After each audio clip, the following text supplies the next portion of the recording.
Bien, las memorias accesibles por contenido son memorias que trabajan de distinta manera a las memorias comunes, a las memorias de acceso, tanto sea aleatorio como de acceso secuencial. Una memoria de acceso por contenido es una memoria donde en vez de darle la dirección donde está la información, se le da la información. Y la memoria contesta con lo que haya grabado para esa información. O sea, no es la dirección, sino es un dato que se ingresa a la memoria y devuelve, supongamos, el contenido de ese dato. ¿Para qué se usan? Por ejemplo, cuando hay que rutear una información a algún lado, yo lo que sé es a dónde quiero llegar. Entonces yo a la memoria le doy la información, por ejemplo, de a dónde quiero llegar, y la memoria me contesta cuál es el recorrido. O sea, el concepto es completamente distinto al otro, porque en una memoria tanto de acceso aleatorio como de acceso secuencial, yo lo que le doy es el lugar donde está almacenada la información, que es sinónimo del nombre de la variable, y la memoria me contesta con el contenido, o sea, con el valor de esa variable o el contenido de esa posición de memoria. En cambio, en la memoria accesible por contenido, CAM, Contents Addressable Memory, esa memoria lo que se le da es un valor, la memoria tiene un hardware que busca ese valor dentro de la memoria y devuelve la dirección. ¿Correcto? Se usa para establecer rutas y ese tipo de cosas. Es una memoria que digamos que se usa bastante, ¿no? Pero conceptualmente es distinta a las memorias que habíamos visto hasta acá. Posteriormente a eso empezamos a ver las memorias de acuerdo a cómo se utilizaban, si eran de lectura-escritura o si eran de solo lectura. Y ahí aclaré que las de lectura-escritura son memorias que se pueden leer y se pueden escribir, pero la diferencia básicamente era que en una memoria de lectura-escritura el tiempo de acceso de lectura es prácticamente igual que el tiempo de acceso en escritura. En cambio, en las memorias de solo lectura, esos tiempos difieren mucho. O sea, la lectura generalmente tiene un tiempo de acceso y la escritura tiene un tiempo de acceso mayor, bastante mayor. Habíamos visto los distintos tipos de memoria de solo lectura, donde la primera, ROM o ROM de máscara, se llama a veces, porque los circuitos semiconductores se fabrica una máscara para fabricarlo.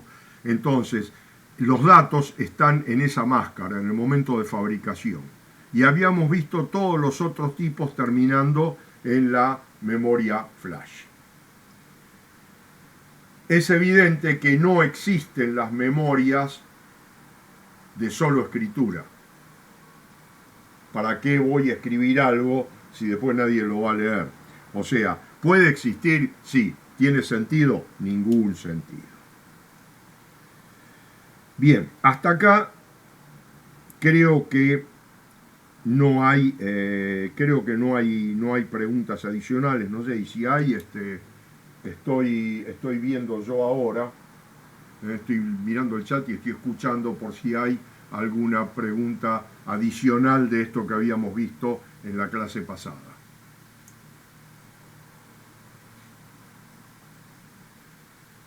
Pausa. Y parecería que no hay preguntas. Bien.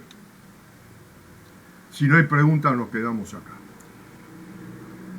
Vamos a ver otras clasificaciones de memoria, otros tipos de memoria, que pueden estar compuestos dentro de esto. Por ejemplo, normalmente las memorias de lectura-escritura son memorias volátiles. Normalmente, ¿existen las que no son volátiles? Sí existen y por ahí en algún momento las voy a ver. Las memorias que no son volátiles y todas las memorias de solo lectura tienen que ser perennes o no volátiles, porque si no, no tiene sentido. Si yo tengo una memoria que es de solo lectura y cuando la desenchufo es volátil, o sea, se borra y no me sirve para nada. Para nada me sirvió esa memoria. Entonces, generalmente acá sí hay una atadura, ¿correcto?, de la memoria de solo lectura, que son memorias perennes o memorias no volátiles. En el resto no está muy claro qué ataduras puede haber o qué no, y se pueden dar muchos otros casos. En el tema de la perdurabilidad se puede hacer otra división que también tiene que ver con la, no sé si decir persistencia de la información, porque no es persistencia de la información, pero hay memorias que cuando se las lee, o sea, cuando se las lee, se destruye la información, o sea, se borra el contenido.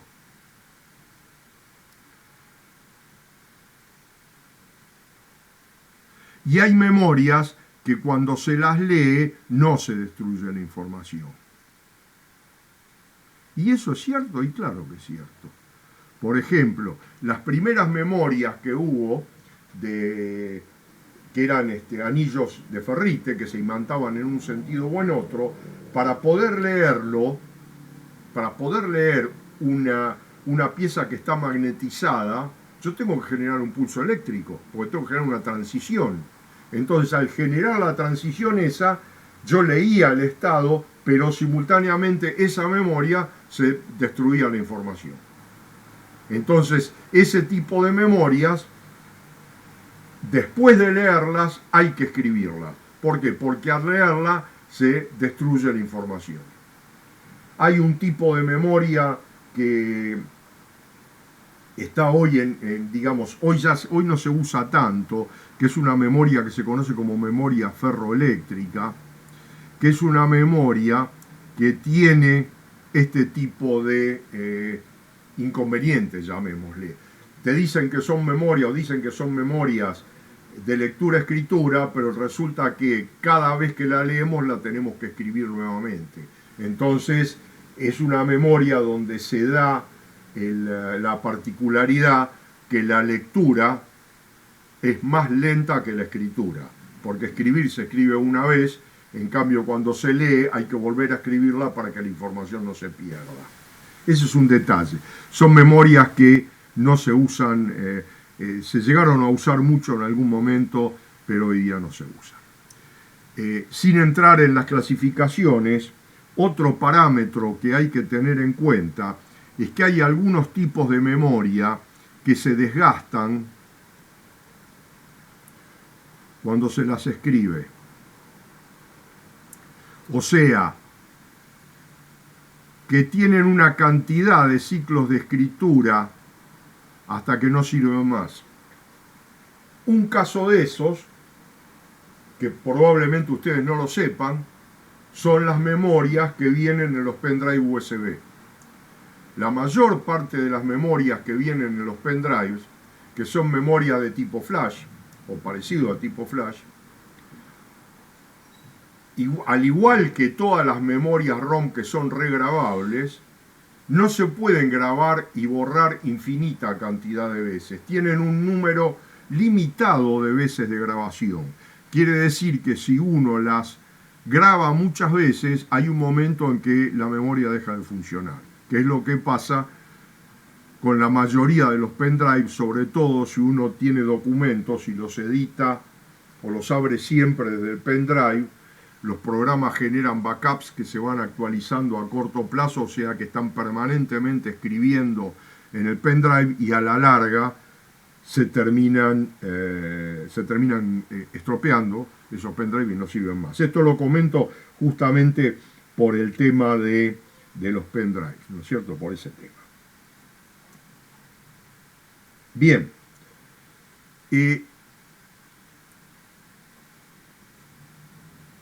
Según la tecnología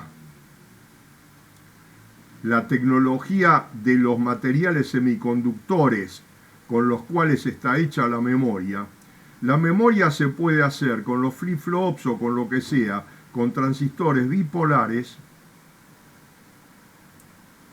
o con transistores unipolares.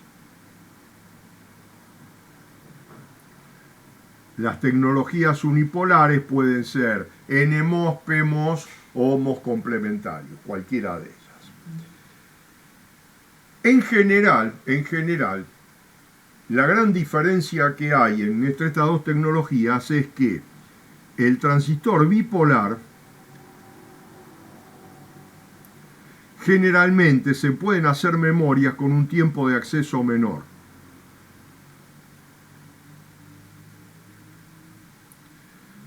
Y las unipolares, la ventaja que tienen en general es que el consumo, potencia, es menor. O sea, estas son las ventajas que hay, ¿correcto? O sea, la bipolar tiene un tiempo de acceso menor y las unipolares tienen un consumo menor. El hecho de que tengan un consumo menor significa que se pueden hacer más chicas. ¿Por qué? Porque el consumo de potencia en cualquier dispositivo electrónico, ustedes sabrán que los dispositivos electrónicos tienen un rendimiento muy bajo. Entonces, el consumo de potencia generalmente, prácticamente todo, se tiene que disipar en calor. Para poder transferir calor de dentro de un semiconductor hacia afuera, la transferencia es función del área y del delta T, o sea, de la diferencia de temperatura entre los medios. Básicamente es eso. Después va a haber otro factor que va a ser el enfriamiento forzado, etc.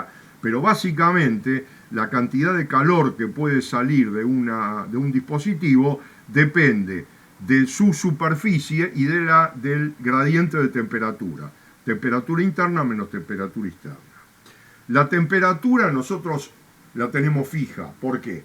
Porque por un lado tenemos la temperatura ambiente y por otro lado tenemos una temperatura en la cual el semiconductor se destruye. Entonces, no podemos cambiar eso. Ya generalmente trabajan bastante calientes para poder trabajar. Es decir, el hecho de que trabajen muy caliente no quiere decir que es malo, sino que está ajustado al máximo ese sistema para que trabajen en el borde de no quemarse. Entonces, si yo tengo un consumo menor, yo puedo también hacer una superficie de intercambio de calor menor, por lo cual puedo hacer la memoria más chica. ¿Está bien? Entonces, esto es importante. Aparte, hay otra cosa. Hay muchos parámetros en una computadora que yo tengo que guardar que tienen que ver con lo que tenga interconectado la computadora en sí. Por ejemplo, qué tipo de placa de video, qué capacidad de memoria, qué procesador, etc. Todo ese tipo de datos tiene que quedar almacenado y tiene que ser una memoria no volátil. Para ser no volátil habría que poner una memoria de solo lectura, como un E cuadrado ROM, que se pueden grabar en el mismo dispositivo, aunque sea con más tiempo. Pero eso puede traer problemas de desgaste, que se estropeen, u otros problemas de costo además. Entonces lo que normalmente se hace es se usa una memoria de tecnología unipolar Y dentro de dentro de la unipolar de tecnología MOS complementaria, que tienen un consumo muy bajo, y se le agrega una pila con algún diodo para transformar esa memoria que originalmente es volátil en no volátil. Es decir, no es que la memoria sea no volátil, la pila la transformó en no volátil. Por otro lado, en las computadoras dentro de este mismo chip, obviamente no es la memoria, es otro dispositivo que está acá adentro, se usa como reloj para mantener la hora, no el reloj de la computadora, sino el reloj de la hora. Esta memoria normalmente en la jerga se la llama mal, pero garrafalmente mal. ¿Todos saben cómo la llaman en la jerga de esta memoria?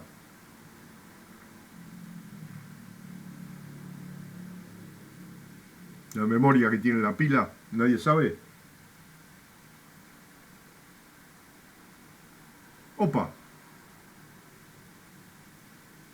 Nadie sabe. Es la primera vez que me pasa. Bueno, ustedes oyeron hablar en una máquina de esto. ¿Qué es eso?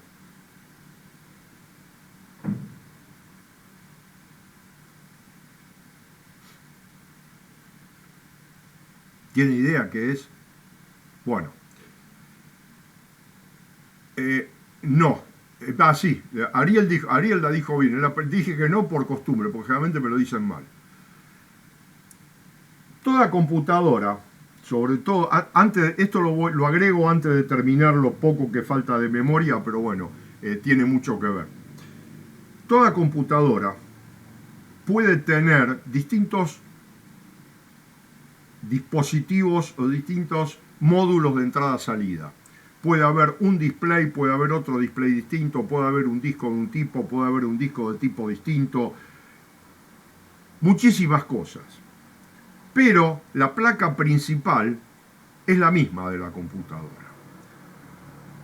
Aparte, todo lo que se usa hoy, lo que se llama el sistema operativo de disco básicamente, el viejo Disk Operating System, que hoy el Windows es un sistema operativo de disco,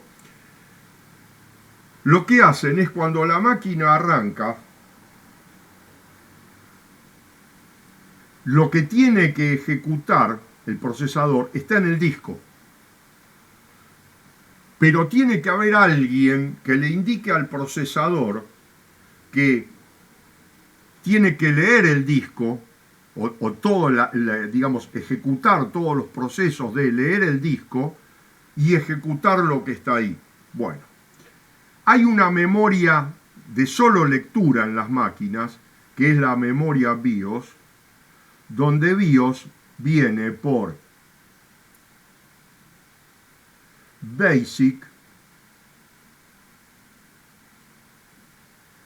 Input Output System. Esa memoria, que es propietaria de cada máquina de ese tipo exacto, es donde están todas las cosas que tienen que hacer para manejar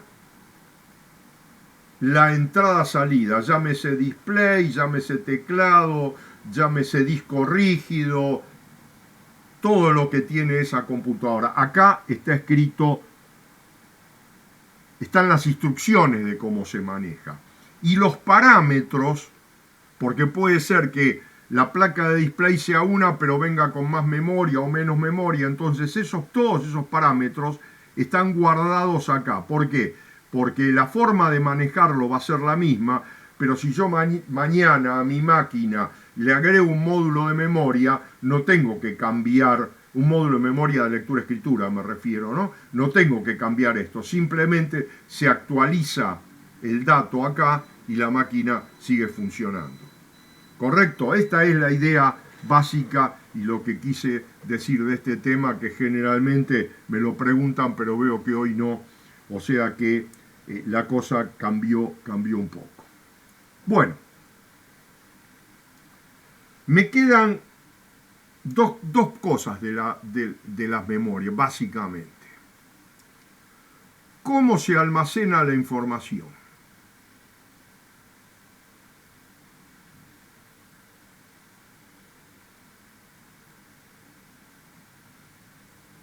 ¿Cómo se almacena la información?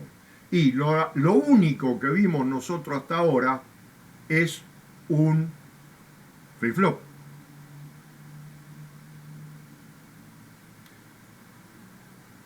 Es obvio que las memorias de solo lectura, habíamos visto que la memoria de máscara era un cable. Acá, ahí no juega eso. Estamos hablando de las memorias de lectura-escritura. O sea, se puede almacenar en un flip-flop. Si está almacenada en un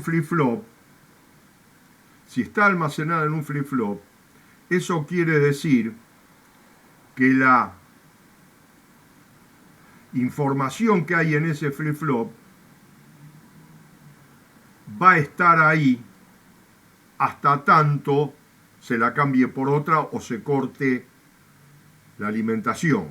Por eso se dice que esta memoria que almacena en un flip-flop es una memoria estática. O sea, aunque yo no la lea, la información queda siempre ahí. Ahora bien, veamos algo.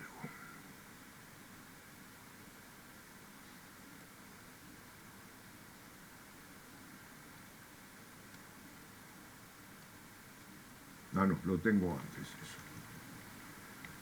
Esperen un poquito, que ahora voy a... Aquí estamos. Supongamos que tenemos un flip-flop hecho con transistores MOS complementarios. Esta es la forma más simple que existe de hacer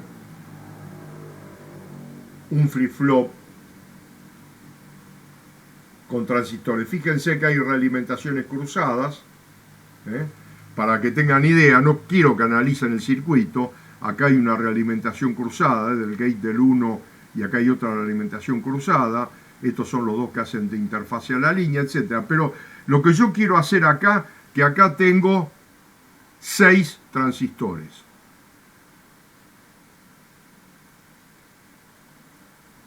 Por bit. Ahora, ¿se imaginan la cantidad? Y acá falta toda la parte de la decodificación de las direcciones, etc. La cantidad de transistores que hay que tener para 1 gigabyte son 8.000 millones por 6. O sea, serían 48.000 millones de transistores en 1 gigabyte. No caben ni adentro de todo el gabinete de la computadora, probablemente. Entonces, hay que buscar otra forma de almacenar la información.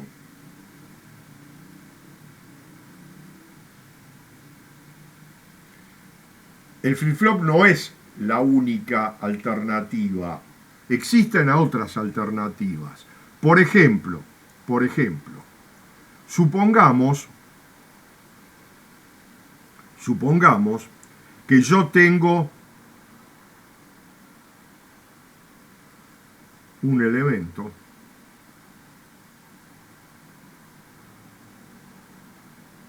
que creo que todos ustedes saben de qué se trata.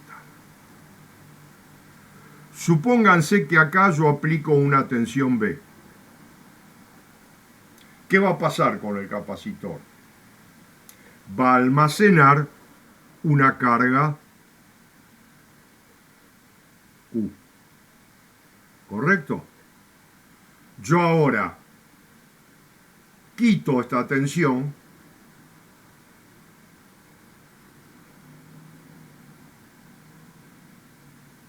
y leo ahora el capacitor y yo voy a leer si está B o si no está B. O sea, yo acá o lo cargo o lo tengo totalmente descargado. Entonces, si yo lo cargué, acá voy a tener la tensión B. Y si yo no lo cargué, acá no voy a tener la tensión B. Y esto es bastante más práctico en cuanto a tamaño. ¿Por qué? Y porque yo en vez de tener 6 flip-flop por bit, estoy teniendo hasta ahora más el control un capacitor por bit. ¿Cuál sería el inconveniente de esto?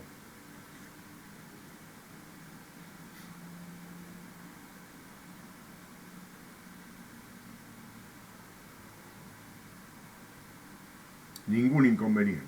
Obvio, se va a descargar. Claro. No, supongamos que se descarga, se pierde. O sea, yo no lo puedo poner eternamente, como un flip-flop. Un flip-flop, en teoría, mientras yo no le corte la alimentación, el flip-flop se queda para siempre con esa tensión o lo que había almacenado. En cambio, si yo lo guardo en un capacitor,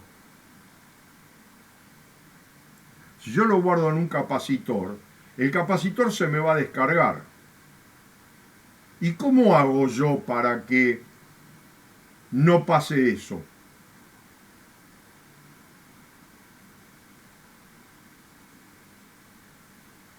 No, la capacidad no la pierde, Julián, no.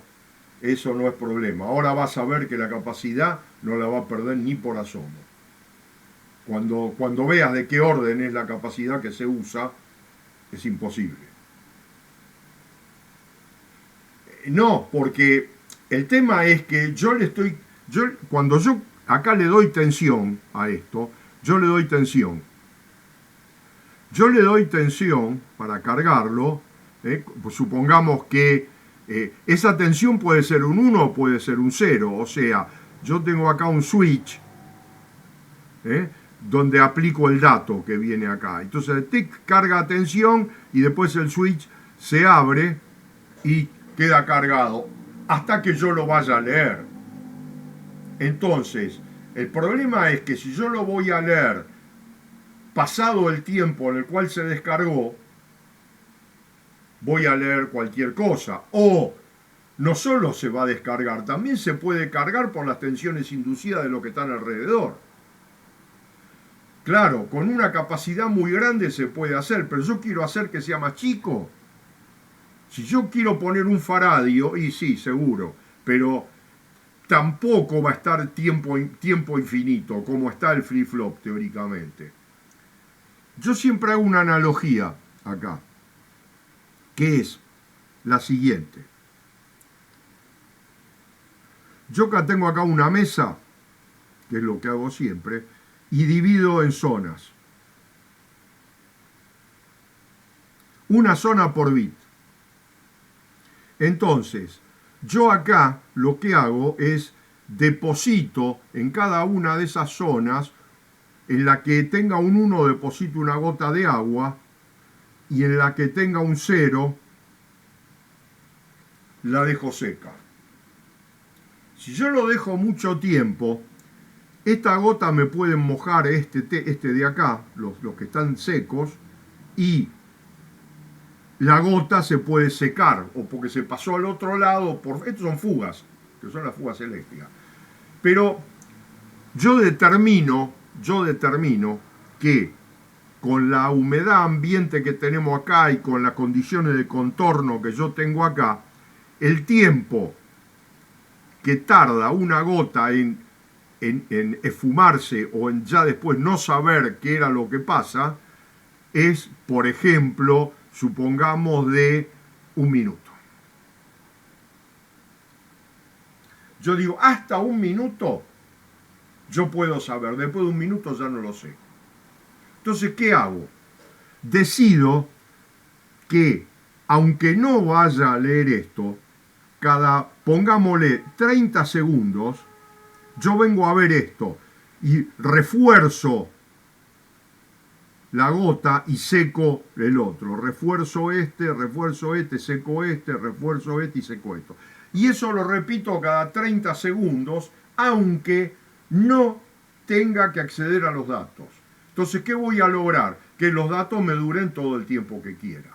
Entonces, yo eliminé una cantidad de transistores, pero tuve que agregar un circuito para refrescar la información. O sea, tengo que estar permanentemente accediendo a esa memoria.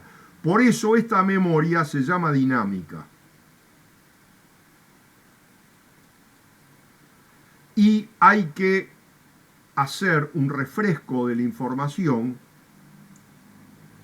a un intervalo de tiempo preestablecido que generalmente se mide en el orden de los milisegundos o menos, para que tengan una idea de cuál es el tiempo.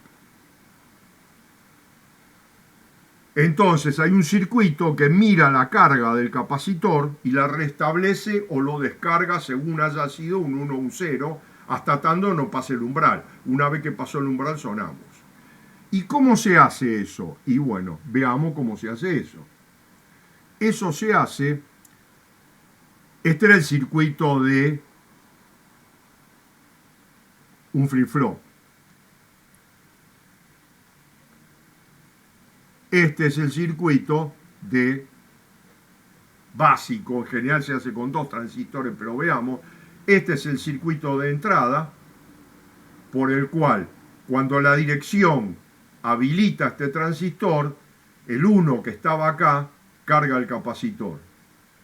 Después se refresca, pero en esta misma línea, si yo habilito, yo puedo leer la tensión ahora y lo puedo refrescar. Para que tengan idea, este capacitor es la juntura del transistor. La juntura gate source del transistor es este capacitor. El circuito obviamente es más complicado que esto, pero estamos reemplazando 6 transistores por 1. ¿Está bien? Entonces, ese es el caso de la memoria dinámica. Que el almacenamiento se hace en un capacitor en lugar de en un flip-flop. Desventaja y hay que refrescarla. Y bueno, pero la hago mucho más chica y por lo tanto mucho más barata además. Entonces, es algo que se usa mucho. El tema que aparece acá es cómo se accede a esa memoria, pero no voy a entrar muy en detalle con esa memoria, sino voy a dar detalles generales un poco después. Entonces, la gran diferencia que hay entre la memoria estática y la dinámica es que la estática almacena en un flip-flop y la dinámica almacena en un capacitor y requiere refresco, mientras que la estática no.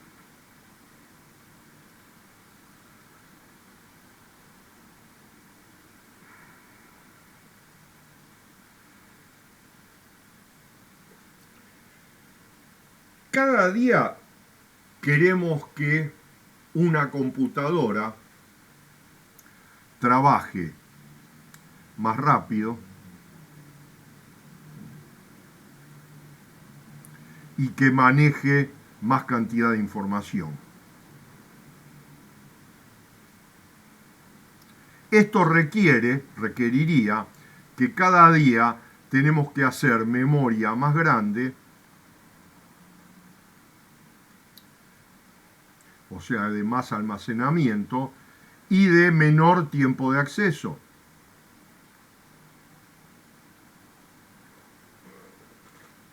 Ahora, esto va a llevar a que las memorias sean caras. Y la ingeniería requiere de que los productos que se hagan sean productos, no digo baratos, pero una de las condiciones que hay es tratar de hacer un producto que cumpla con los requisitos y que cueste lo menos posible. Esa es la idea. Bien. Entonces, acá viene, ¿para qué una memoria mayor y más rápida? Si la computadora no está usando toda la memoria al mismo tiempo. Entonces yo podría inventar alguna forma de manejarme con esto. Y hay una forma que queda clara y que es la siguiente, que ya algo habíamos visto. Cuando estábamos viendo las instrucciones y los campos de las instrucciones, dijimos que en algún momento que agregábamos un acumulador,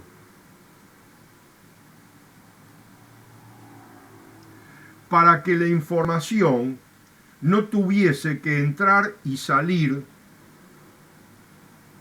o sea, guardarla en la memoria, volver a entrarla dentro de la CPU.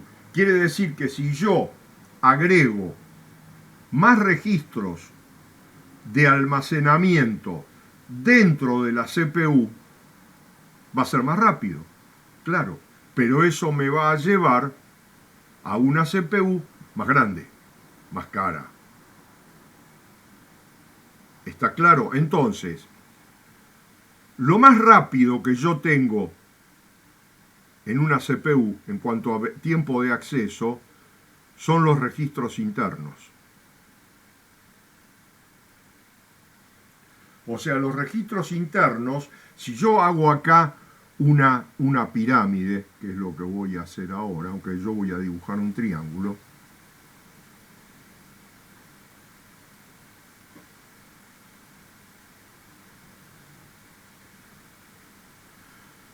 yo tengo acá arriba los registros que están dentro de la CPU, pero no puedo poner muchos, por eso lo dibujé arriba.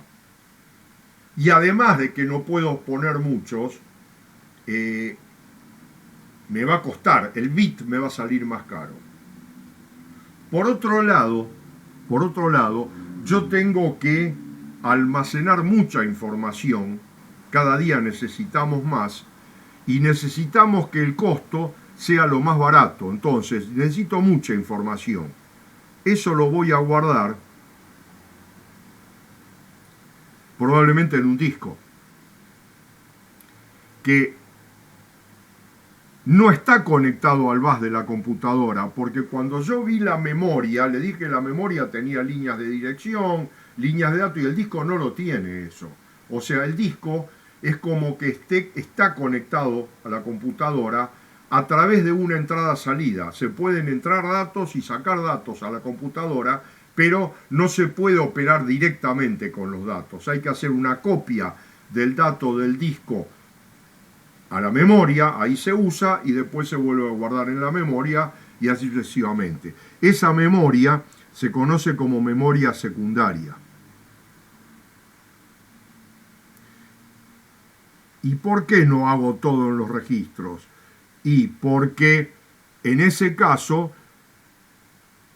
sería mucho más caro. Porque el costo por bit de esta memoria, de algo que yo no voy a usar, no voy a tener todos los programas que yo uso cargados adentro de la CPU, porque si no sería ridículo eso. Entonces existe una memoria externa, el disco lo considero externo aunque no sea movible, se pueden dividir en dos, en los que son fijos y en los que son extraíbles, pero básicamente se manejan de la misma manera, entonces yo lo voy a dejar en uno solo y es la memoria secundaria. Existe otra memoria, que es la memoria que está conectada a los buses, que es la memoria principal.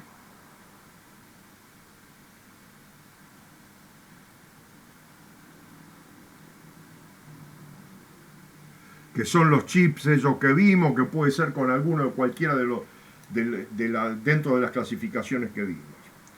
Ahora, el tema es que la CPU, que está acá arriba manejando todo, tiene que manejar esta memoria principal y esta memoria principal tiene que ser muy rápida. Ahora, ustedes deben haber escrito alguna vez algún programa, aunque sea en MATLAB. supongo. ¿Sí o no? Bien. Ustedes habrán visto que, aunque con lo que hacen en MATLAB, que si acceden a una variable es una posición de memoria, ¿correcto? Si acceden a una variable, o sea, acá, acceder a una variable es acceder a una dirección de memoria de esta memoria principal. Es probable, muy probable, que se la vuelva a acceder de nuevo en un lapso muy corto. Generalmente uno usa esa variable y la vuelve a usar y la vuelve a usar y la vuelve a usar y la vuelve a usar.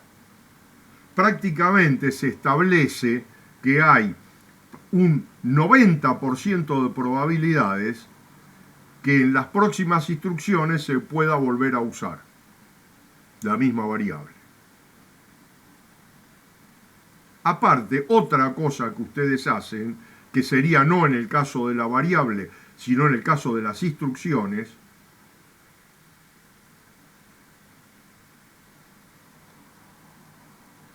muchas veces las instrucciones se repiten en loops, en lazos. Entonces, también es muy probable, entonces, que si se accede a una posición de memoria, hay un 90% de probabilidades de accederla nuevamente en el corto plazo. Aparte, hay otra cosa que también es bastante común, que yo accedo a una instrucción y la próxima instrucción va a ser la que sigue, va a ser el que está en la posición de al lado. Quiere decir que acá hay una causalidad temporal y una causalidad espacial. O sea que si yo accedo a una dirección, seguramente en poco tiempo voy a acceder a la dirección que sigue o voy a volver a acceder a la misma. Entonces, si yo tengo acá mis 16 GB de programa, de memoria de la computadora, es muy probable que en un programa esté trabajando acá, esté trabajando acá, esté trabajando acá, esté trabajando en distintas zonas y no en el resto, porque por el resto hay otras cosas, otros programas, otras cosas. O sea que en realidad lo que se está usando en el momento es una cantidad muy pequeña de esta memoria, que puede variar, ahora es esta, dentro de un rato puede ser esta otra, pero en el corto plazo va a usar siempre las mismas y la va a volver a hacer, a usar, etcétera, etcétera, etcétera. Entonces, lo que se hace es lo siguiente: acá en el medio, entre la memoria principal y la CPU, los registros de la CPU, se inserta una memoria más chica. Lo importante no es que sea más chica, lo importante es que sea más rápida, con lo cual es muchísimo más cara, pero con un circuito interno que hace que se mantengan en esa memoria que se agrega acá una copia de esto que es lo que se está usando, se mantiene una copia y se entrega, cuando la CPU pide un valor de dirección, si está en esta memoria le entregan ese valor a la CPU mucho más rápido. En el caso que se pida otra, bueno, hay todo un algoritmo que reemplaza lo que había en este pedacito de la memoria, que voy a aclarar ahora, con otro valor. Esta memoria que está acá se llama memoria caché.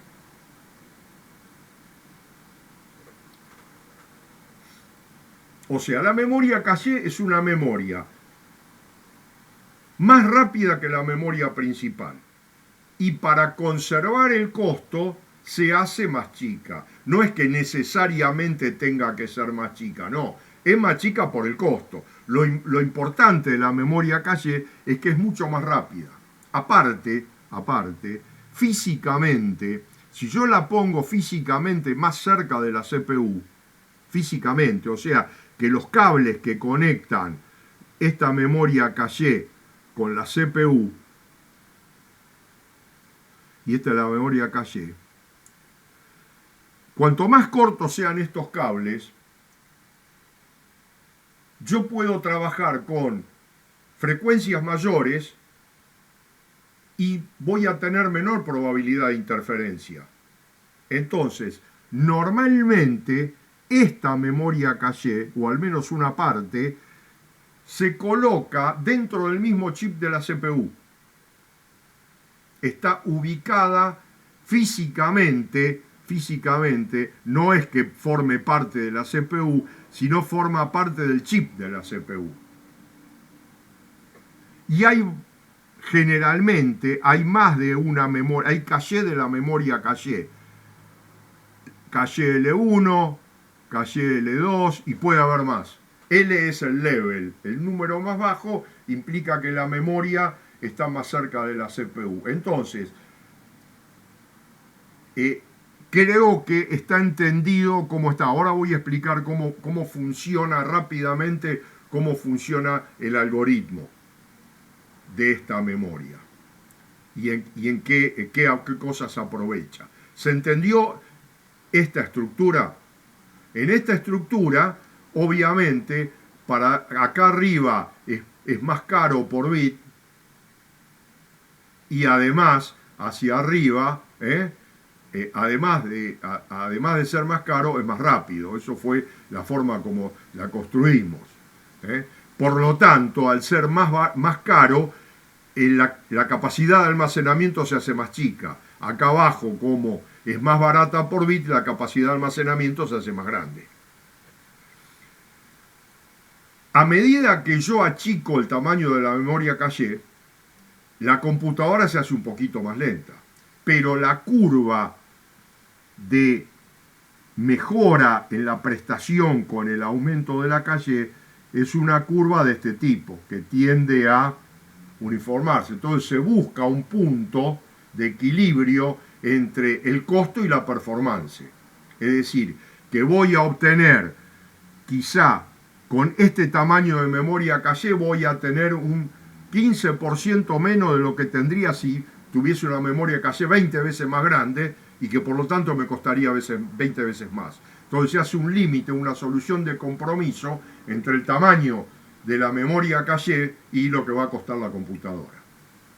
Esa es la idea. Esto en los microcontroladores o en los controladores chicos, en los DSP, no se usa porque el tamaño de la memoria principal es tan chica que se puede hacer toda con una velocidad lo suficientemente rápida como para trabajar. Esto existe en las computadoras grandes. ¿Podría existir en un microprocesador más chico? Sí, podría existir, pero generalmente no se fabrican con esta estructura, con esta especificación. Si se entendió hasta acá, les explico cuál es el proceso de la lógica de funcionamiento de la memoria caché. Hoy hay poco micrófono, estoy muy solo. Elio, una consulta. Cuando uno trabaja con un disco externo y, por ejemplo, no sé, estás tomando librerías desde ese disco externo. Bibliotecas. Bibliotecas, perdón. ¿Ese disco externo pasaría a ser como una memoria principal? No. ¿O no? El disco externo es memoria secundaria. Ahora, cuando terminemos de ver la estructura que vimos, no vimos todavía bien ni cómo funciona la CPU y cómo funciona la entrada-salida, hay que verlas en un orden. El tema es el siguiente: el disco rígido, cualquiera sea, el disco rígido, CD-ROM, USB externo, etcétera, son unidades de almacenamiento que están conectadas como un periférico, como algo externo, y por lo tanto están conectados a una unidad de entrada-salida. Entonces, lo que hace el sistema operativo de la máquina generalmente, o el software que estemos usando, etcétera, lo que hace es lo siguiente: si este es el disco rígido, a través de la interfaz del disco rígido y a través de los bases de la computadora, etcétera, pasando por la CPU desde ya, generalmente, guarda en la memoria principal de la computadora, que es lo que vos conocés como memoria RAM de tu computadora, guarda una parte del contenido acá del disco rígido, que después en algún momento vamos a ver también cómo está organizado, lo guarda en una zona de esta memoria. Y después todo lo que tenga que hacer con esto que bajó, que pueden ser instrucciones, un programa, una secuencia de instrucciones, o pueden ser datos, ejecuta esto que está acá en la memoria. Del disco se olvidó. Si hizo alguna modificación, lo que va a hacer después es va a agarrar y lo va a grabar en el disco, como algo nuevo. Pero todo lo que hace la CPU lo hace sobre la memoria principal. ¿Está claro? Todo. Cuando vos pones un pendrive, hace lo mismo. Lo copia en la memoria principal y una vez que está hecho, lo graba de nuevo en el pendrive. Lo que pasa es que no te olvides una cosa, que los software, vos estás trabajando acá editando un archivo de texto que está acá, pero el software de Microsoft lo que hace, dice, este que está escribiendo es un tarado, entonces lo que voy a hacer un backup. Y copia en el disco el backup. O sea, hace esto y lo trae de vuelta acá. Después dentro de un rato hace esto y lo vuelve a escribir de nuevo acá. Entonces, si vos estás operando desde esto y no es un disco rígido, es un pendrive, esto va a escribir y va a volver a escribir y va a volver a escribir en un pendrive sin que vos te enteres, porque es el backup, ese archivo que si vos lo ves, empieza con el signo pesos, generalmente. Entonces, eso es lo que te destruye el almacenamiento del USB. No del disco magnético, porque el disco magnético tiene una cantidad de operaciones muchísimo más, pero muchísimo más grande que un pendrive. Un pendrive no las tiene bastante más limitadas. ¿Quedó? Bárbaro, muchas gracias.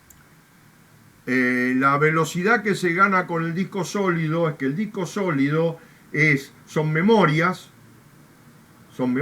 memoria flash generalmente, con una interfase adentro que lo engaña al sistema y le dice este es un disco, no es una memoria física. Simplemente es eso. Entonces la memoria, como no tiene que girar, el disco tiene un acceso cuasi secuencial, es una parte aleatoria y una parte secuencial, se puede considerar. Pero el disco es muy lento en su acceso porque es electromecánico el acceso. En cambio, el semiconductor es mucho más rápido. Entonces, la memoria de estado sólido también es secundaria y para la computadora es como si fuese un disco. O sea, que si es un disco de estado sólido, no una memoria, es secundaria. Memoria de estado sólido son todas las memorias estas que vimos acá y la memoria principal es una memoria de estado sólido, o sea, es un semiconductor, ¿correcto? Creo que Ciro que te equivocaste.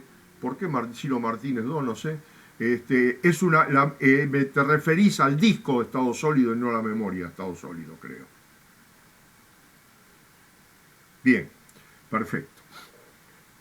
Estos son todos datos que como en muchos de ellos no lo van a volver a ver, y son cosas interesantes, por eso trato de irme un poco más y de expresar estos temas, porque estos temas después no lo van a ver prácticamente en ningún lado. Le dije que le iba a explicar cómo trabaja una memoria caché.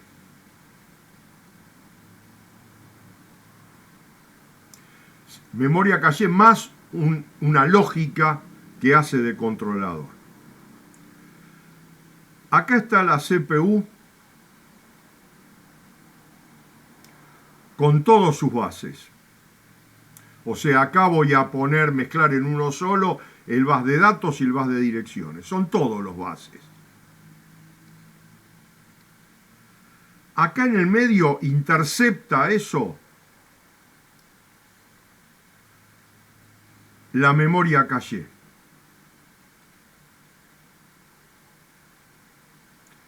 Y acá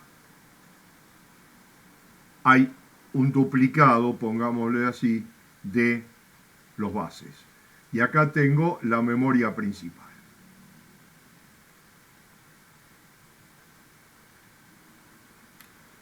Entonces, acá en la memoria caché lo que hay guardado son pedacitos de esta memoria principal. Y la memoria caché sabe, porque los tiene en un registro el controlador, cuáles son esos pedacitos. O sea, a qué dirección de memoria corresponde lo que acá está duplicado. No es toda, es una parte muy chica de esta memoria principal. Entonces, la CPU cuando pide un dato, ¿qué es lo que hace? Pone una dirección. Si esa dirección está almacenada acá, y lo sabe por la tabla, en un tiempo de acceso, que es el de la memoria caché, lo devuelve a la memoria principal. Todo fenómeno. Ahora, si la CPU pide algo y eso no está en la caché, hay un algoritmo, hay varios algoritmos, cada que depende de la memoria caché, que decide, bueno, este bloque que está acá, los datos ya no me sirven más, lo voy a reemplazar.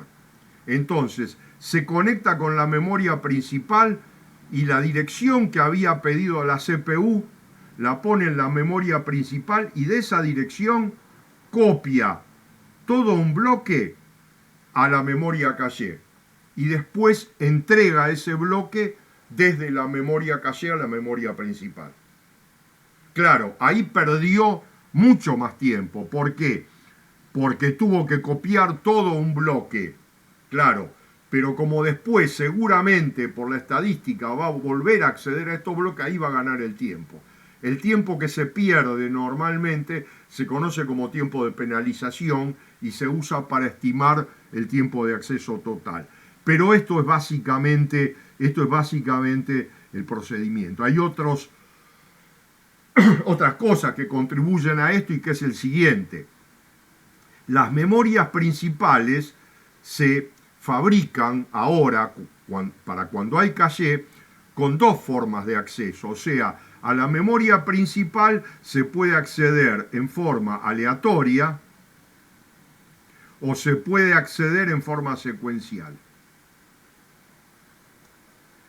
Si yo accedo a la memoria en forma secuencial, yo accedo a una dirección, a la siguiente, a la siguiente, a la siguiente, y no tengo que poner en cada una la dirección. Si yo accedo en forma aleatoria, como no conozco la próxima dirección, tengo que poner cada una de las direcciones a las cuales accedo. Si yo accedo en forma secuencial, yo pongo la primera dirección y después saco lo demás. Entonces, generalmente, una memoria que tiene un tiempo de acceso aleatorio X en secuencial, es probable que tenga un tiempo de acceso 10 veces más rápido. Y como lo que se copia acá es un bloque, y es un bloque secuencial, esta copia se hace de manera secuencial. Entonces, la copia se hace mucho más rápido que lo que sería el acceso de la CPU directamente a la memoria principal. Además, con lo cual se gana un tiempo bastante importante. Aunque la calle sea mucho más chica de lo que uno se puede imaginar. ¿Correcto? Esa es la utilidad de la memoria caché y en muy pocas palabras, básicamente esta es la forma como trabaja. Estudiar cuáles son los algoritmos y cómo se hace toda esta conversión, y eso me llevaría probablemente más de una clase, y no creo que, como nunca lo van a utilizar ustedes eso, no creo que sea importante darlo, pero sí, si en algún momento lo tienen que usar o tienen que hacer algo con eso, yo estoy a su disposición para explicárselos o para decirles de dónde lo pueden leer, ¿correcto?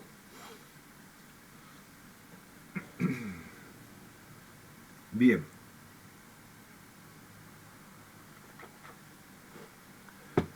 Muy pocas preguntas, ¿eh? Elio, yo después te voy a hacer una consulta, pero no estoy seguro si tiene que ver con lo que vos mencionaste de Se cortó. buffer, pero viste que los programas vos podés configurar una... ¿Se escucha? Ahora sí. Hola, hola. ¿Ahí se escucha? Ahora sí, el retardo es grande. Ah, mira qué loco. Bueno, lo que decía es que en los programas podés configurar el tamaño de buffer. No sé si es lo mismo que vos mencionaste antes de buffer. No, Eh, no, nada no, que ver. es otra cosa. Ah, ok, Con esto perfecto. no tiene nada que ver. Ok, listo. No, porque como tiene que ver con el procesamiento, suponía que era como el tamaño No, no, de la no, no, no. memoria. Es otra cosa y después lo vamos a ver en el caso particular, porque puede depender del caso particular de que me estés hablando. Bárbaro, gracias. Bien,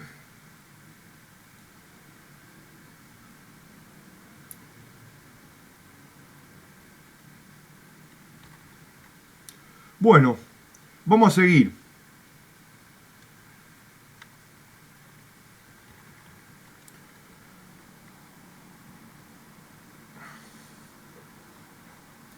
Vamos a ver ahora un poco más, vamos a ver cómo trabaja la CPU.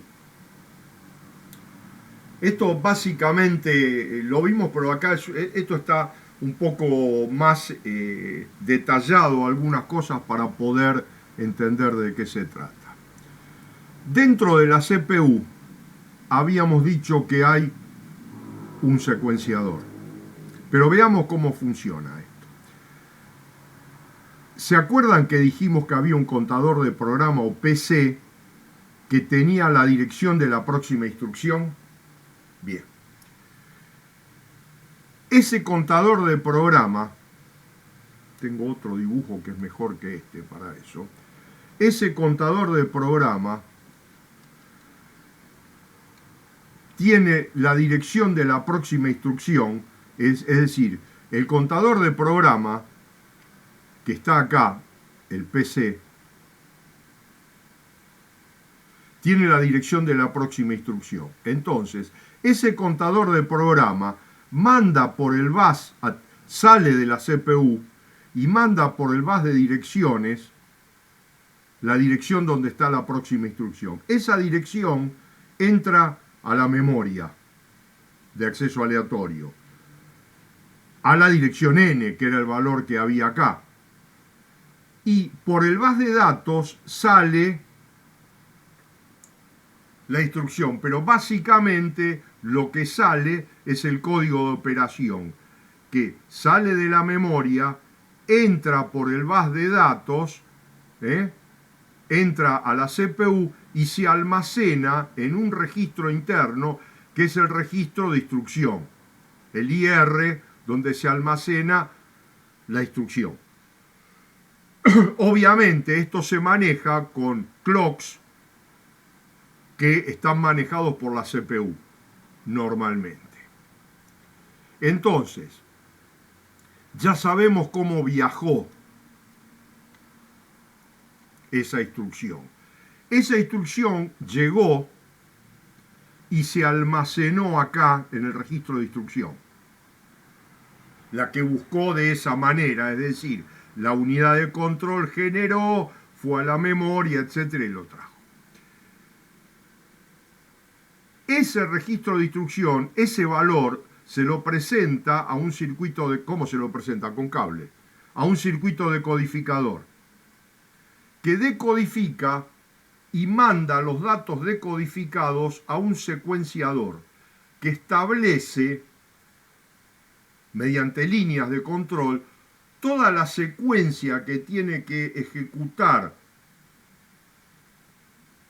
que tiene que ejecutarse dentro de esa CPU para cumplir con la orden que había en este código de operación. Por ejemplo, la unidad de control manda a la memoria para que entre un dato a la unidad aritmético-lógica, que es la que hace el cálculo, correcto, que los trabaja como entradas, y una vez que tiene el resultado, los mandará de nuevo a la memoria como salida, porque se lo está indicando la unidad de control.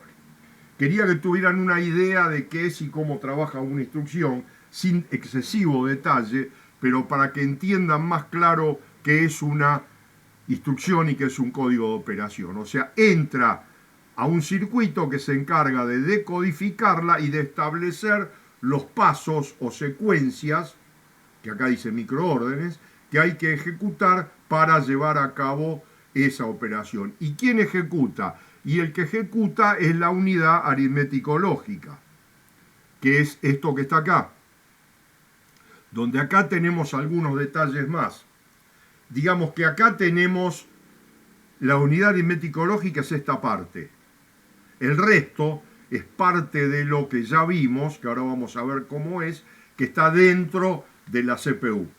¿Está bien?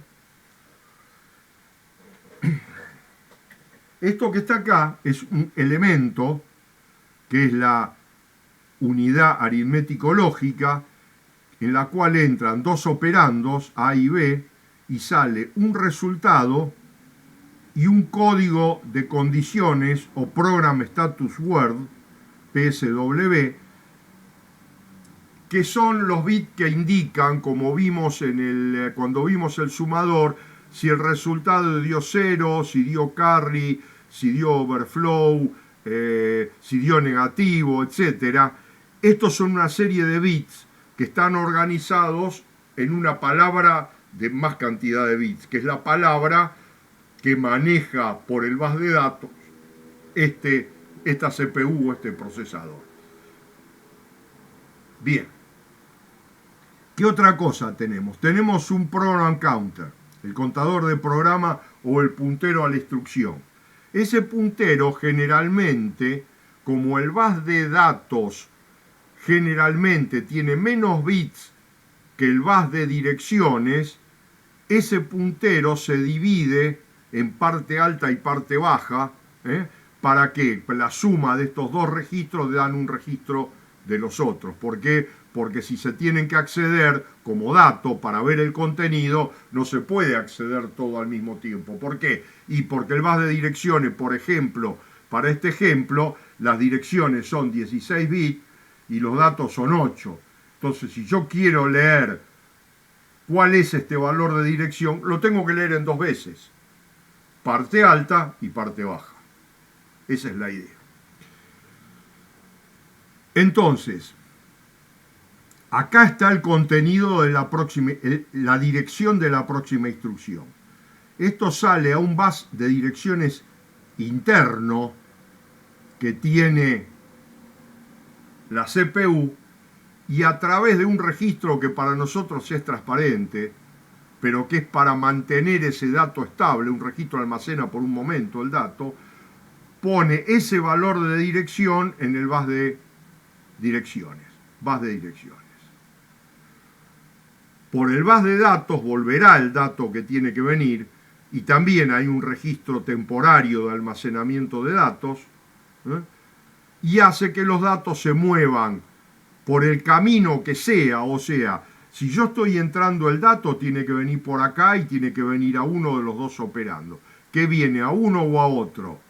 Y lo establece el secuenciador con estas líneas. Estas líneas cambian los multiplexores que hay acá y mandan el primer dato acá, después lee el segundo dato y ahora el segundo dato viene por acá, y después viene el tercer dato y el tercer dato va a salir y se va a guardar en otro lado. Estos son los caminos que siguen. Es decir, para resumir un poco, dentro de la CPU, ¿qué tengo? Tengo el secuenciador, digamos, esto corresponde a la unidad de control. Unidad de control. ¿Qué tiene la unidad de control? Tiene un registro de instrucción, un decodificador, un secuenciador. ¿Puede haber algo más? Sí. Esto tiene la unidad de control.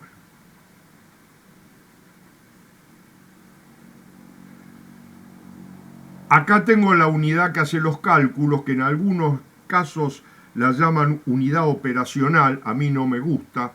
A mí me gusta llamarla unidad aritmético-lógica, ALU, Arithmetic Logic Unit. ¿Qué tiene?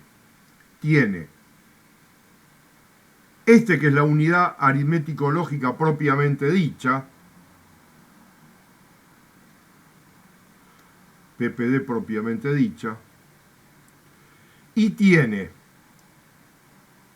puede tener registros acumuladores, más de uno o ninguno.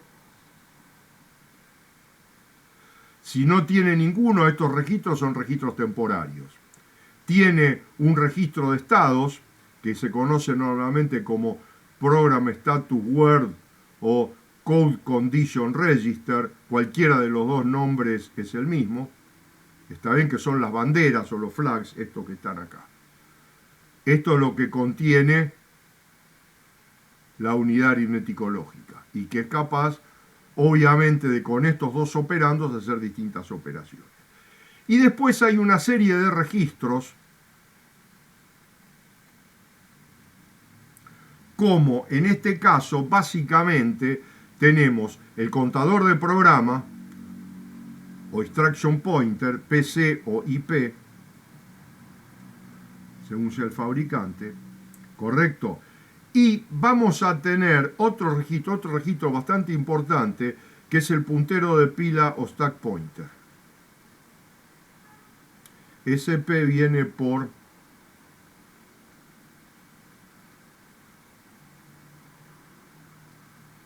en algunas arquitecturas no existe el stack pointer y existe una memoria stack.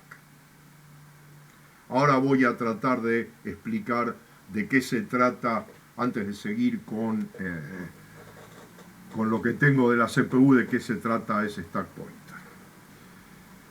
Bien. Me queda el stack pointer, acuérdense. Voy a tratar de no olvidarme.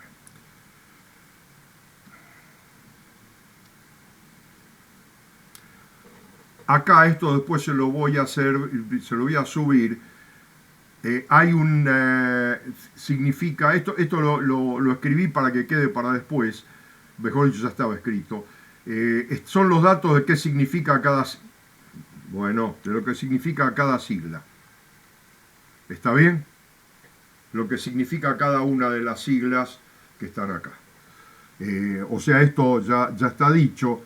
Esto es algo que también lo voy a dejar, que tiene que ver con cómo trabaja la memoria caché. Lo expliqué con los dibujos mientras lo iba haciendo, no hice uso, lo tenía pero no lo usé. Bien. ¿Qué me quedaría entonces? Explicar qué es el stack pointer antes de seguir con lo que viene después. Y no sé. Bueno.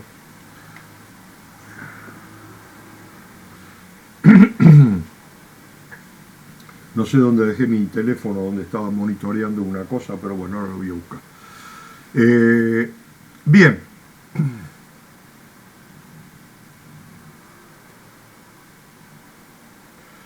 Bien. Uno cuando ejecuta un programa es una serie de instrucciones. O sea, yo voy a tener guardados en mi memoria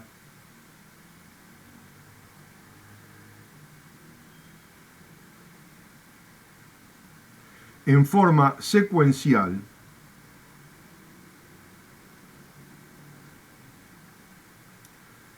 las distintas instrucciones. La instrucción 1, la instrucción 2, la instrucción 3, la instrucción 4, la instrucción 5, la instrucción 6, etc. Y mi programa la va a ir ejecutando todas en orden. Ahora, si ustedes escribieron alguna vez un programa, aunque fuese en MATLAB, ustedes saben que pueden hacer, no sé cómo se llamará en MATLAB, una subrutina o un procedimiento o una función que va, se ejecuta y vuelve. O sea, yo acá, una de estas instrucciones puede ser ejecutar tal función con tales parámetros, por ejemplo. Entonces, en ese caso, después de las 5 no sigue las 6. Después de las 5 viene a una instrucción que en el orden secuencial está acá, por ejemplo, el orden 20, 21, 22, y en el 22 hay una instrucción que dice fin de esta secuencia. ¿Y qué tiene que hacer? Cuando llega a las 5, de las 5 llama a la 20. Y cuando termina la 20, tiene que saber de dónde la llamaron para que vuelva a las 6. Porque si la llamaron de otro lado, vuelve al otro lado. Ustedes no le ponen en el final de este procedimiento, función, como lo llamen, no le ponen volvé a tal lado, no, simplemente si existe hay una instrucción de final y si no está implícita, que tiene que volver justo uno después de donde lo llamaron. Ahora, también dentro de esta función puedo llamar a otra función y puedo anidarla todas las veces que quiera.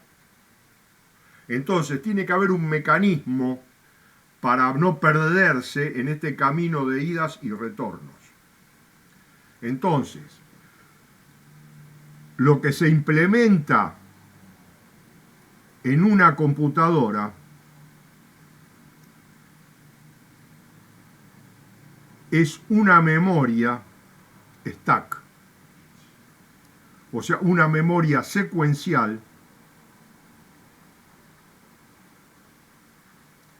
tipo stack. El stack era last in, first out, o sea, yo llamo de acá a acá y acá en esta parte me va a decir que tenés que volver a las 6, acá.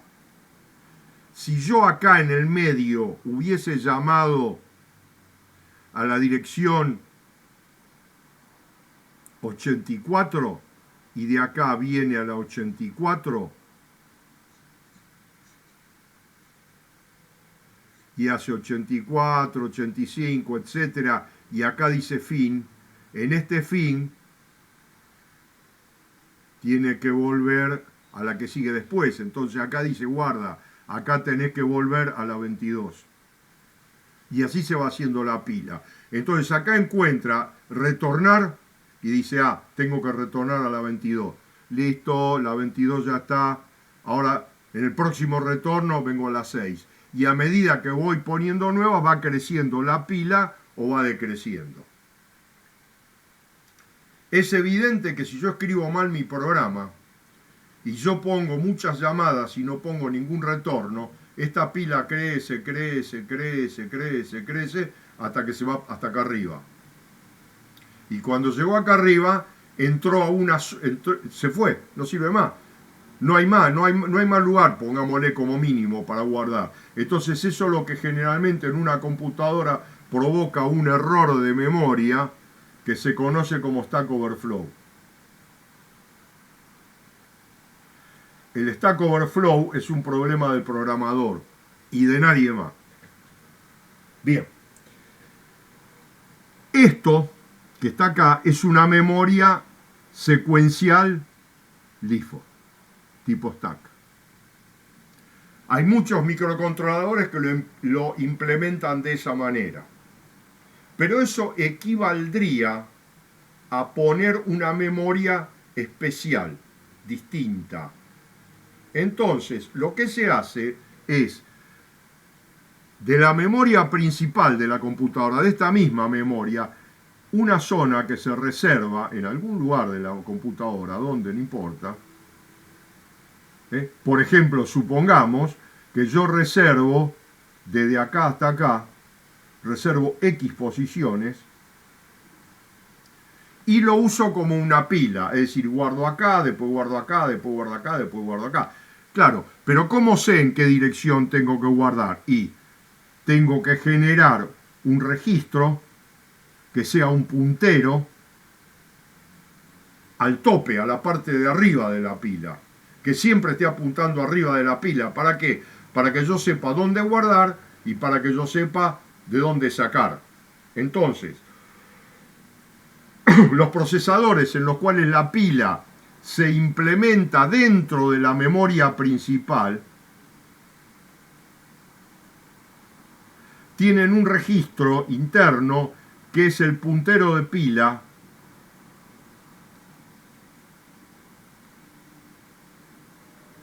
que se usa para poder usar una zona de la memoria principal como si fuese una memoria secuencial tipo stack. Esto algo me habían preguntado, creo, la clase pasada. El tema es que en este caso particular, que es el caso de las PC, cuando se van por encima de lo que estaba reservado, entran en zonas que están reservadas para otra cosa. por ejemplo, que hay instrucciones. Y entonces, ¿qué puede llegar a pasar? Y que a la instrucción la corrompan, se cambia el código de operación, la computadora hace cualquier otra cosa y eso genera que se vaya todo, se recuelgue todo y se genere una pantalla azul o vaya a saber lo que pasa, por un problema de algo mal programado. Es bastante normal que haya errores de este tipo.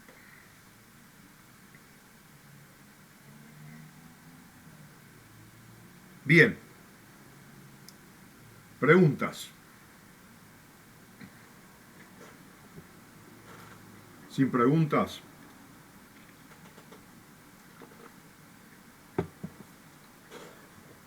No hay preguntas.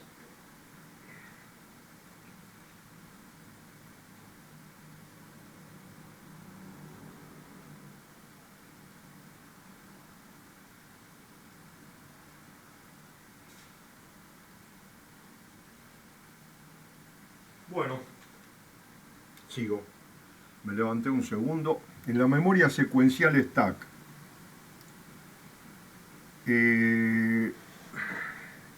No, la ida no hay que guardarla.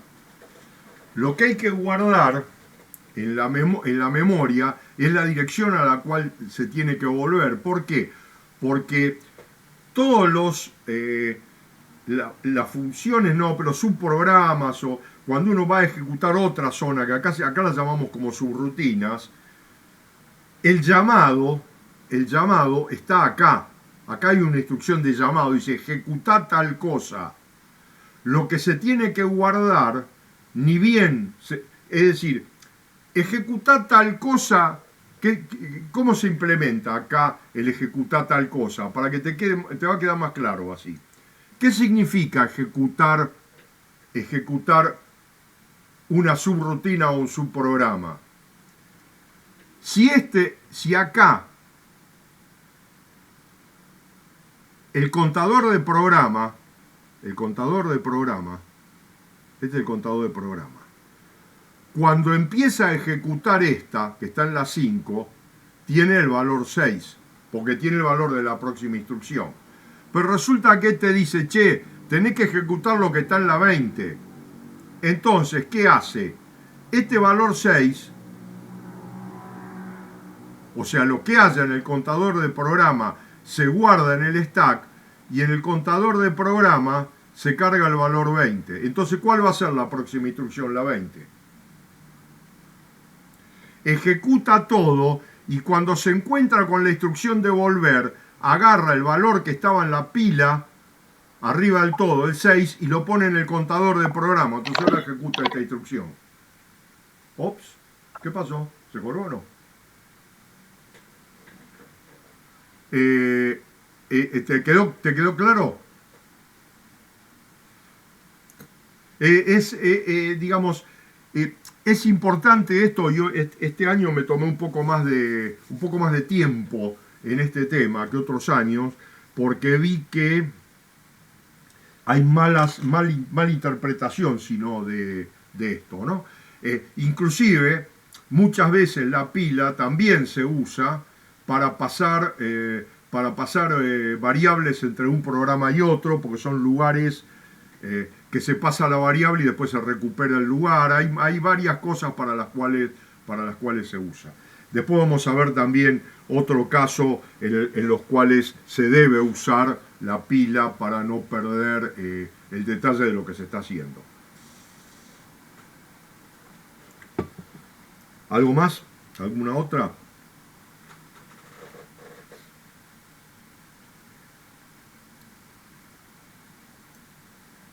Le doy unos minutos. ¿Quieren o sigo?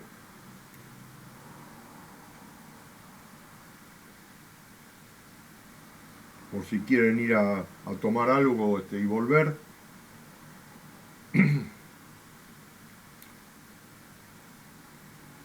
Bien. Bueno, ok, voy a pausar la